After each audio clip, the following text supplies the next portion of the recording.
She is very smart. He is very, very tired. I am very fast. எல்லாத்துக்குமே very use பண்ணுறோமே. So வெரிக்கு பதிலாக அந்த வேர்டை நம்ம வேற எப்படி சொல்லலாம்?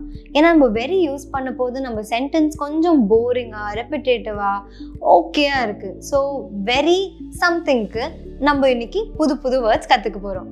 Hi, I'm Sneha. Welcome to Capshine. Capshine is a revolutionary learn together English fluency program. Capshine or English kathukkuradhu is easy, quick, fun, affordable and effective. We promise a brand new you in 6 months or less. Okay, நம்ம நிறைய வந்து பேசப்போது அவங்க வந்து வெரினா first of all என்ன ரொம்ப அப்படின்னு சொல்றதுக்கான அர்த்தம். ஸோ நம்ம வெரின்னு சொல்ல போது என்ன சொல்லிடுறோம்? She is very good, she is very smart, he is very talented, he is very tired அப்படின்னு சொல்ல போது நம்ம ரொம்ப ரெப்பிட்டேட்டிவாக ரொம்ப வெரி சொல்லிட்டே இருக்கிற மாதிரியே இருக்கும். ஸோ இந்த வெரி ஸ்மார்ட்டுக்கு there is another word, very பிரிட்டிக்கு தெர் இஸ் another word. இன்னைக்கு இந்த வீடியோவில் அதை தான் கற்றுக்க போகிறோம். Okay, so first of all வெரினா என்ன? ரொம்ப, டு கிரேட் எக்ஸ்டென்ட், ஒரு விஷயத்தை வந்து ரொம்ப அப்படின்னு சொல்றதுக்கு வந்து we can say very. Okay, so using very in many places makes the language weak and boring. Okay, so நம்ம வேற எப்படி சொல்லலாம்? So don't say very rich, instead say wealthy. Okay, for example, even though Lisa is wealthy, she is always humble. You can also say even though Lisa is very rich, she is humble. That is correct. But நம்ம very ரிச்சுக்கு பதிலாக when we say wealthy, நம்மளோட இங்கிலீஷும் வந்து இன்னும் கொஞ்சம் ரிஃபைன்டாக it sounds, அதாவது இன்னும் கொஞ்சம் பாலிஷ்டாக, இன்னும் கொஞ்சம் நல்லா இருக்கும் கேட்கறதுக்கே. Okay, so the next word, don't say very beautiful. எல்லாமே வந்து very beautiful. She is very beautiful, the sky is very beautiful, the house is very beautiful, the puppy is very cute. So எல்லாமே வந்து very பியூட்டிஃபுல்னு சொல்கிறதுக்கு பதிலாக we can just say gorgeous, or there are so many other words also for beautiful. She's charming, she's very good looking. You know, we can say all of that also. She's good looking, that's also good. So we can say gorgeous.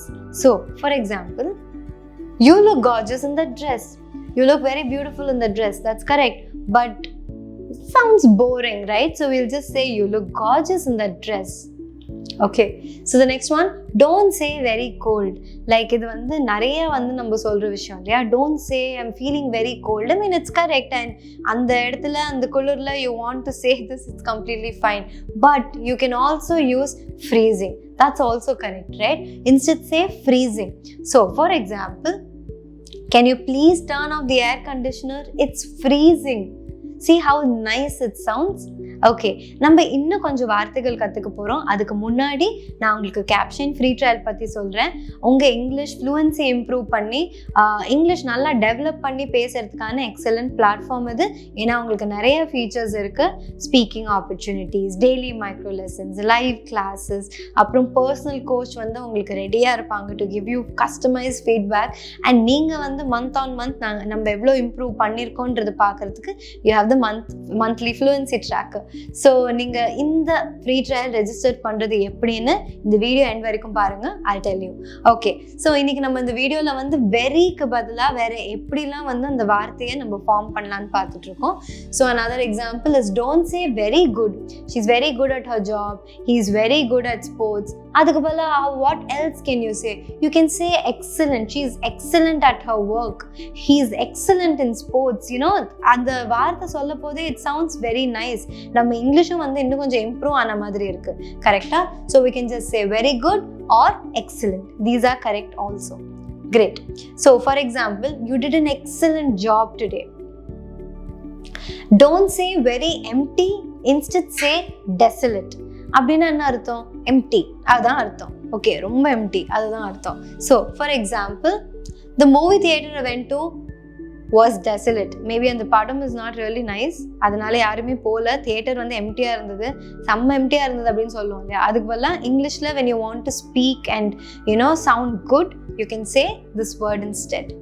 Okay, don't say very big. இந்த very big வந்து நம்ம எல்லா விஷயத்துலையும் again very beautiful மாதிரி நம்ம very பிக்ன்றதை நிறைய இடத்துல சொல்லுவோம். The building, the house was very big, you know, her backyard was very big. அந்த மாதிரி சொல்ல போது என்ன ஆகுது?